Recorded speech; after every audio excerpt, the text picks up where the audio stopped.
You ask Tiger to solve. This deals with linear equations with one unknown. The final result is a equals 1 over 6. Let's solve it step by step. Group all constants on the right side of the equation.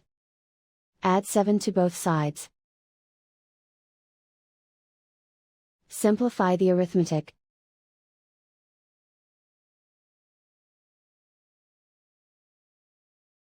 Isolate the a. Divide both sides by 42. Simplify the fraction.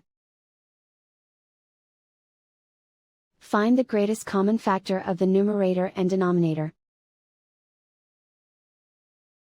Factor out and cancel the greatest common factor. And so the final result is a equals 1 over 6.